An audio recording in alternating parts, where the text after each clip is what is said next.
এটাই সেই লোক যিনি 4,50,000 টাকা ডোনেশন করেছিলেন। সবাই ভালো করে খেয়াল করে দেখেন, এই লোক সেই দিন এত টাকা ডোনেশন করে তার নাম লেখায়নি। সেখানে থাকা অনেকেই বিশ্বাস করতে চায় না যে সেই এত টাকার ডোনেশন প্রিমিসই করেছিল, কিন্তু সেই দিন প্রিমিস ডোনেশন করার সময় সেই লোকটির সাথে একটি ছবি তুলেছিল, আর সেটি লোকটি সবার উদ্দেশ্যে দেখিয়ে বলে, আমি মিথ্যা কথা বলতেছিলাম না, দেখছেন আমি আপনাদেরকে তার সাথে তোমার ছবি দেখাইলাম।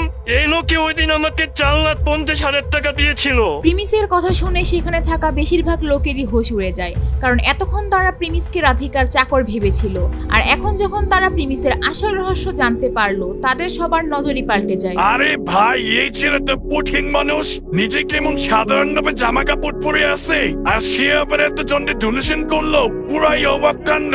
এরপর উপস্থাপক দেখতে পায় যে তাদের ডোনেশনের সবচেয়ে বড় ডোনার তাদের সামনেই উপস্থিত। সে তখন আর কোনো দিকে না তাকিয়ে তার সাথে কথা বলার জন্য এবং তাকে সম্মান করার জন্য উঠে পড়ে লাগে। আজকে আমাদের এখানে সবাই সবশেষে আপনাকে দেখেই ফেললো স্যার।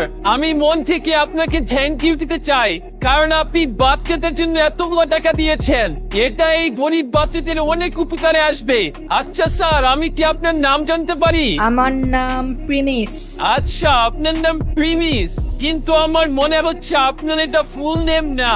আচ্ছা, আপনি কি আমাদের আপনার ফুল নেম বলবেন? জি, বলতে পারবো।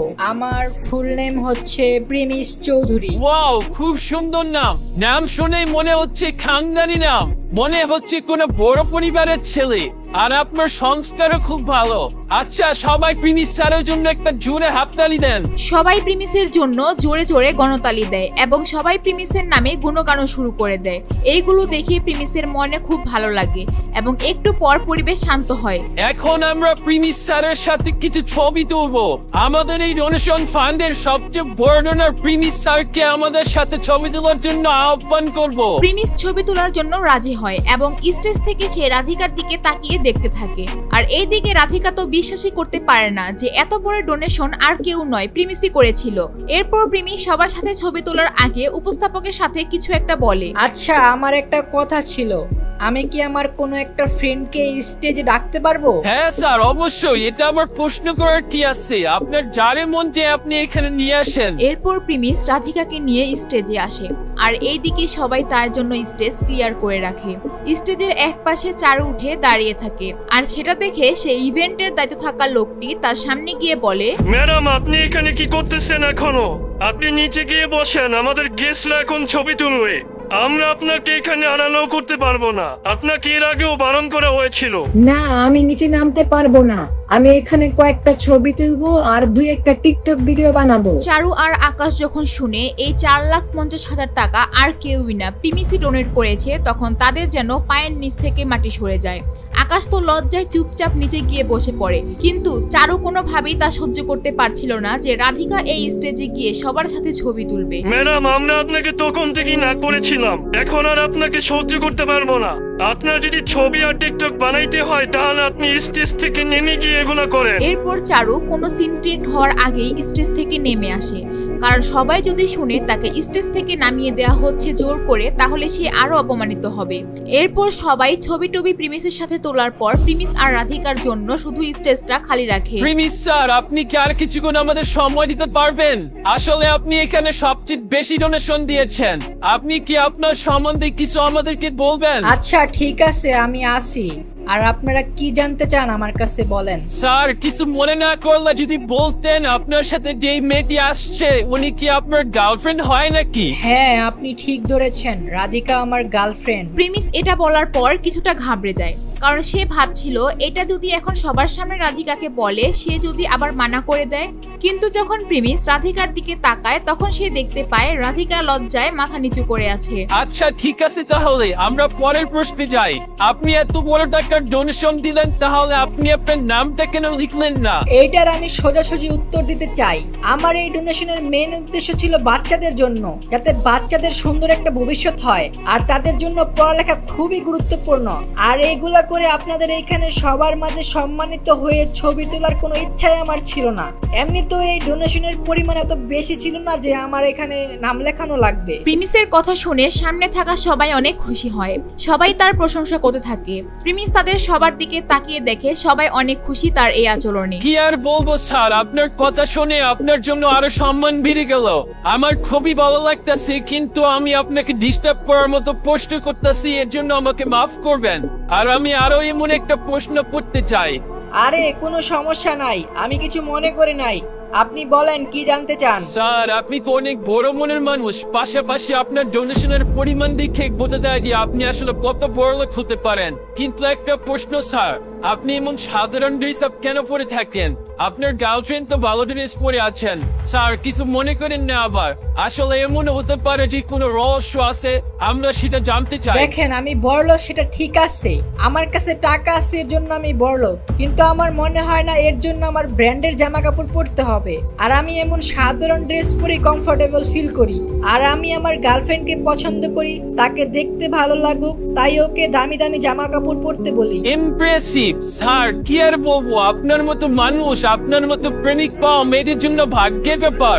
আচ্ছা স্যার, আমি আপনাকে লাস্ট একটা প্রশ্ন করব। আপনি যেভাবে সাধারণ জীবন যাপন করেন, এই কারণে কি আপনার জীবনে এমন কোন মানুষ পাইছেন যারা এমন চলাফেরা দেখি, আপনার এমন জামা কাপড়, আপনার এমন লাইফস্টাইল দেখে আপনাকে অপমান বা আপনাকে ছেড়ে চলে গেছে? হ্যাঁ, অবশ্যই হয়েছে, শুধু একবার না কয়েকবার হয়েছে, এমনকি আজকে ইভেন্টে আসার পরেও হয়েছে। প্রিমিস অমন ছেলে ছিল না যে সে কারোর সাথে বদলা নিবে বা সে তার স্ট্যাটাস দেখিয়ে কাউকে ছোট দেখাবে। সে সবার সাথে বসে মিশতে চায়, কিন্তু চারু আর আকাশ আজকে লিমিট ক্রস করে দিয়েছিল। এর জন্য সে তাদের ভাষায় তাদেরকে জবাব দিতে চায়। আর সে এটা শুধু তার জন্য না, রাধিকার সাথেও তারা খারাপ ব্যবহার করেছিল। কিছুক্ষণ আগে আমি এই সামনের টেবিলগুলোয় বসেছিলাম, সেখানে একটা ছেলে আমাকে বলতেছিল আমি নাকি ভিখারি, রাস্তার ছেলে, চাকর, আরো কত কিছু। এমনকি তার গার্লফ্রেন্ড আমার গার্লফ্রেন্ডের ড্রেস দেখে বলতেছিল আমাদের মতো লোকদের জন্য এই ব্র্যান্ডেড ড্রেস না। তারা এমন কথা বলতেছিল আমরা নাকি চোর, চুরি করা টাকা দিয়ে নাকি এইসব করি। কার এত বড় সাহস যে আপনাদের কে কথা বলছে? স্যার, আপনি ওদের কথায় কিছু মনে করবেন না, আপনাদের দুজনকে অনেক সুন্দর মানাইছে। যারা আপনাদের কে কথা বলছে তারাই হয়তো এই মাইন্ডের হবে। কারা এই কথা বলছে? সাহস থাকলে সামনে আসো, দেখি তোমাদের দুজনকে।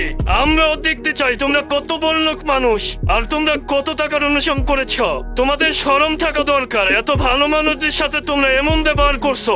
যখন তাদের নিয়ে এমন কথা বলছিল, তাদের দুজনের চেহারা রাগে লাল হয়ে যাচ্ছিল। তাদের দুজনের মনে হচ্ছিল এখন প্রিমিসকে গিয়ে মারতে, কিন্তু তারা এটাও খেয়াল করেছে সেখানে থাকা সবাই প্রিমিসের পক্ষে। এখন যদি তারা কিছু বলতেও যায় তাদের অস্তিত্ব ঠিক থাকবে না। আমার মনে হয় না স্যার ওদের কথা শুনে আপনার মন খারাপ করা উচিত। মানুষ বলে না সালমাই কাপুরের নাম রাখছে বাঘের, পাছে লোকে কিছু বলবে, আপনি ওদের কথা ভাইবেন না। আপনি যেভাবে আপনার জীবনে আগায় যাচ্ছেন সেভাবে আগাইতে থাকেন। রাধিকা কত শয়তান, ও জানে দেখে এই ছেলের পিছনে পড়ে আছে। ওর জামা কাপড়ের এই অবস্থা দেখে কোনো মেয়ে কি এই ছেলের পিছে ঘুরবে? ও আগে থেকেই বুঝতে পারছে হয়তো প্রিমিস অনেক টাকার মালিক, আর সেই কারণে প্রিমিসের সাথে এমনি ঠান্ডা মাথায় বসে আছে। প্রিমিস স্যারদের সাথে যারা এই ধরনের কথা বলছে তাদের লজ্জা হওয়া উচিত। তাদের যদি লজ্জা থাকে তাহলে যেন প্রিমিস স্যারের কাছে আইসা মাফ চেয়ে নেয়। সবাইকে অনেক ধন্যবাদ, আপনাদের সাথে সময় কাটিয়ে অনেক ভালো একটা সময় কাটাইলাম।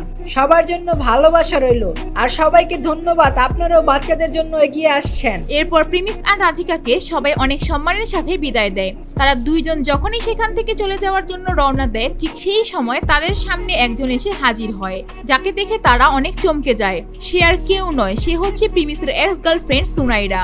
আর সে রাগে প্রিমিসের দিকে তাকিয়েছিল। সুনাইরা কি এখন সবাইকে বলে দিবে যে সে লটারির টাকা ডোনেশন করেছিল, নাকি সে এখন প্রিমিসের পায়ে পড়বে? তা জানতে চাইলে দিবস গেমিং এর ইউটিউব চ্যানেলটি সাবস্ক্রাইব করে নোটিফিকেশন বাটনটি বাজিয়ে রাখেন। আর যারা পেজ থেকে দেখছেন তারা পেজটি ফলো করে দিন।